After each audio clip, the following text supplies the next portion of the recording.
Hello everyone, कैसे हो आप सब लोग। स्वागत करती हूँ फिर से आप सब लोगों का सुमन की स्मार्ट दुनिया में। तो आज मैं फिर से आप लोगों के लिए कुछ ऐसी टिप्स लेकर आई हूँ जो कि आप लोगों को पूरे यूट्यूब पे कहीं नहीं मिलेंगी देखने के लिए। तो आपको सारी यूट्यूब की टिप्सों का फ़ायदा उठाना है तो वीडियो लास्ट तक देखना। अगर अच्छा लगे तो चैनल को सब्सक्राइब कर लेना और एक लाइक करके कमेंट करके ज़रूर बताना कि आपको मेरा वीडियो कैसा लगा। तो चलिए बढ़ते पहली टिप्स की ओर। वो है, जब हम इस तरीके से दाल बनने के लिए रखते हैं ना, तो क्या होता है कि अक्सर हम ढक्कन बंद करके रख देते हैं तो इसमें से पानी निकल आता है बाहर, जिससे कि पूरा कुकर गंदा हो जाता है, कुकर का ढक्कन गंदा हो जाता है और हमारी गैस भी गंदी हो जाती है। तो इसके लिए पहले तो आप एक काम करिए, जब दाल उबलने के लिए रखिए तो उसमें थोड़ा सा 1 चम्मच तेल डाल दीजिए। उससे थोड़ा कम ही पानी निकलता है, इसमें ज़्यादा पानी नहीं निकलता है। और ढक्कन गंदा ना हो और आपका कुकर गंदा ना हो, उसके लिए मैं एक टिप्स और आप लोगों को बता देती हूँ, जिससे कि आपका कुकर बिल्कुल भी गंदा नहीं होगा। तो चलिए देखते रहिए, अच्छा लगे तो एक लाइक ज़रूर कर देना। तो हमको चाहिए इस तरीके से सिल्वर फॉइल। तो सिल्वर फॉइल जो आती है, जो हम रोटी रखने के लिए इस्तेमाल करते हैं, उसी सिल्वर फॉइल की ज़रूरत है हमें इसमें। तो चलिए हम इसका क्या करेंगे वो मैं आप लोगों को अभी बताती हूँ। तो उसको हम बिल्कुल गोल गोल कट कर लेंगे, जैसे कि हमारा कुकर का ढक्कन है बिल्कुल वैसे ही। तो चलिए कट कर लेते, गोल गोल करें या ना करें, ऐसे करें तो भी चल जाएगा। और इस तरीके से सीटी निकाल कर सीटी के ऊपर इस तरीके से इसको लगा देना है कुकर के ऊपर, और ऊपर से हम लगा देंगे इसमें सीटी। ये देख लीजिए, ठीक है।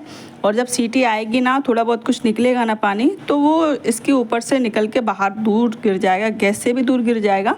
और कुकर के ऊपर हमारे जो कुकर का ढक्कन है, कुकर वो बिल्कुल गंदा नहीं होगा। मैं तो हमेशा ऐसे ही यूज़ करती हूँ, जब कभी दाल या कोई ऐसी चीज़ पकाती हूँ जिसका मुझे डर रहता है कि बाहर निकल के आएगा तो सारा किचन गंदा हो जाएगा, गैस गंदी हो जाएगी और कुकर गंदा हो जाएगा। तो ये देख लीजिए, अभी आप लोगों को दिखाते हैं मैं किस तरीके से। ये देखो, 1-2 बूंद आई तो वो बाहर गिर जाएगी, इसमें और ज़्यादा नहीं, क्योंकि हमने इसमें तेल ऐड कर दिया था तो ज़्यादा पानी इसमें से नहीं निकलेगा। तो चलिए पढ़ते हैं नेक्स्ट टिप्स की ओर, जो कि इस तरीके से हम कभी कभी सुई में धागा डालते हैं तो बहुत ज़्यादा दिक्कत हो जाती है, क्योंकि आँखों की प्रॉब्लम, ज़्यादातर लोगों को आँखों की प्रॉब्लम होती है। जिसको धागा होता है ना, वो सुई में पोने के लिए बहुत ज़्यादा परेशानी होती है। वो कितना भी हम इसको काट ले, 4 बार काट ले कैंची से, लेकिन फिर भी हम जब सुई में डालते हैं तो वो जाता ही नहीं है।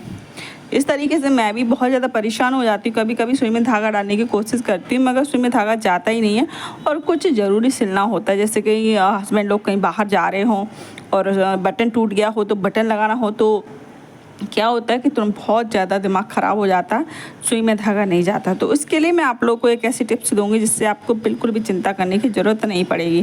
कैसे, तो चलिए बताते हैं। आपको लेना है इस तरीके से, ये दिख रहा है ना, आपको लेना है इस तरीके से। सेफ्टी पिन की ज़रूरत पड़ेगी इसमें, तो आप लोग सेफ्टी पिन ले लीजिएगा। और उसके बाद फिर आप इस तरीके से तार लीजिएगा, क्योंकि तार का टुकड़ा हर घर में मिल जाता है। जितना पतला तार इसके अंदर निकले वो और अच्छा है। तो इसको हम कट कर लेंगे इस तरीके से। ये देख लीजिए, इस तरीके से हम इसको कट कर लेंगे और इसमें से निकलेंगे बारीक बारीक, बिल्कुल बारीक बारीक छोटे छोटे तार। तो हमें उनकी ज़रूरत पड़ेगी। किस तरीके से, ये देख लीजिए, आराम से निकालना, कोई जल्दबाजी मत करना। इसी तरीके से धीरे धीरे आप कैंची से निकालोगे ना तो इस तरीके से निकल आएंगे। ये देख लीजिए, बहुत सारे तार इसमें निकल आए, तो हमें सिर्फ एक तार की ज़रूरत है। तो मैं क्या करूँगी, इसमें से एक तार को बाहर निकाल लेती हूँ, फिर मैं आप लोगों को दिखाती हूँ कि आखिर करना क्या है। तो चलिए इसको खींच के निकाल लेती हूँ मैं, हाथों से नहीं निकलेगा, इसको मैं पकड़ से पकड़ के खींच के निकाल लूँगी बाहर। तो ये नहीं निकल रहा है तो मैं पकड़ से इसको खींच के बाहर निकाल लेती हूँ, फिर मैं आप लोगों को दिखाती हूँ। तो ये देख लीजिए, एक तार मैंने इसमें से निकाल लिया है और इसको हम सेफ्टी पिन के साथ डबल करके चिपका देंगे, ठीक है। तो चलिए अब फटाफट से इसको चिपकाते हैं टैप की सहायता से। आपके पास जो भी टैप आप उसका यूज़ कर सकते हैं, और इसे हम सेफ्टी पिन में चिपका देंगे इस तरीके से, ठीक है। ये देख लीजिए।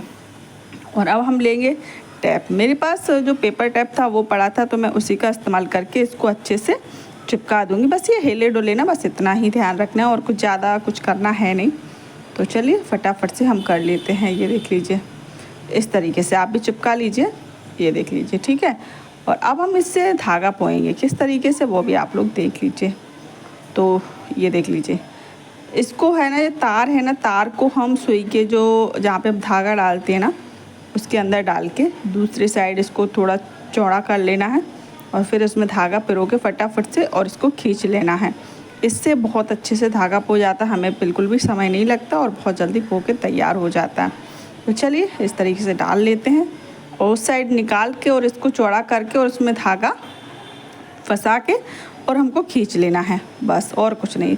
धागा बहुत ईजीली हो जाता है, बिल्कुल भी टाइम नहीं लगता और बिल्कुल भी कहते हैं कि बिल्कुल आँखों से जो बहुत कम दिखता हो ना, वो भी इसमें इस तरीके से धागा पो सकता है। तो चलिए कैसी लगी आप लोगों को टिप्स। चलिए बढ़ते नेक्स्ट टिप्स की और वो भी आपके बहुत काम की है।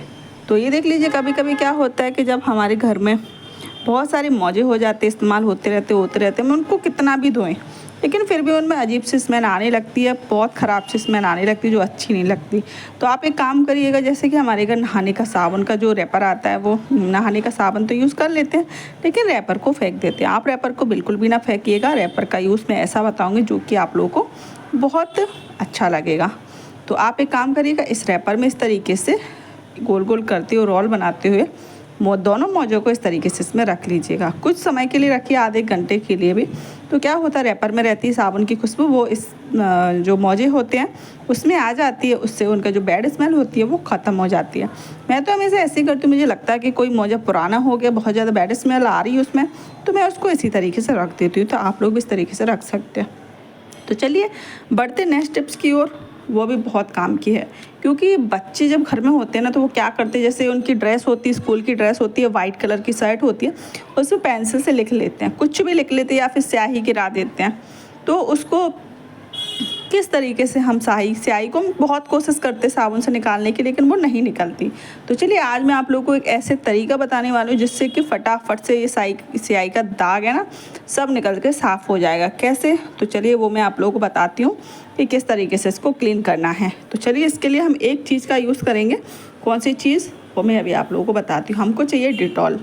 डिटॉल घर में होता है, अगर नहीं है तो आप बाहर से खरीद लीजिए, क्योंकि आपके घर बच्चे हैं तो बच्चे ऐसे शैतानी करते ही रहते हैं कि कभी कभी वो वाइट कलर के जो कपड़े होते हैं उन पर कुछ ना कुछ लिखते रहते हैं। तो उसके लिए आपको ये बहुत ज़रूरत पड़ेगी। तो उस पर हम डाल देंगे थोड़ी सी जो डिटॉल है वो, और इस तरीके से उंगली से आप इसको इस तरीके से रफ करते जाना अपने आप। कुछ भी मेहनत करने की ज़रूरत नहीं पड़ेगी, अपने आप सारी स्याही के दाग अपने आप निकल जाएंगे, बस इस तरीके से। अगर आपके पास ब्रश है, यानी कि जो हम मंजन करते हैं ना, जो वो वाला ब्रश है ना, टूथ ब्रश, उससे भी आप इसको रफ कर सकते हो धीरे धीरे इस तरीके से। आपको दिख रहा होगा कि जो लिखा हुआ था वो अपने आप हट रहा है, क्लीन हो रहा है, कुछ ज़्यादा मेहनत करने की ज़रूरत भी नहीं पड़ रही है। तो आगे से आप याद रखना, आगे से आप इस चीज़ का ध्यान रखना कि अगर आपके बच्चे कुछ लिख देते हैं वाइट कलर के कपड़ों पर, तो उसको इस तरीके से बहुत इजीली आप क्लीन कर सकते हो। तो चलिए अब मैं इसको एक काम करती हूँ, इसको पानी से साफ़ करके आपको दिखाती हूँ। जितना भी लिखा हुआ था वो क्लीन हो चुका है, लेकिन नीला नीला अभी निकल जाएगा। ये देख लीजिए, ये देख लीजिए फ्रेंड, बिल्कुल क्लीन होके निकला है। रुमाल मैंने बहुत लिख दिया था इस पर, तो एकदम साफ़ हो गया है। आशा करती हूँ कि आप लोगों को मेरा वीडियो का जो आज के जो टॉपिक्स है, आज के जो टिप्स थे, वो आप लोगों को पसंद आए होंगे। अगर पसंद आए हो तो एक लाइक और एक चैनल को सब्सक्राइब जरूर कर देना। मैं आशा करती हूँ कि आप लोगों को अच्छा ही लगा होगा और आपके एक लाइक का इंतज़ार करूँगी। तो ये देख लीजिए कैसा लगा ना, बढ़िया, एक बिल्कुल भी दाग नहीं है ना। तो चलिए मिलते हैं नेक्स्ट वीडियो में, तब तक के लिए बाय बाय।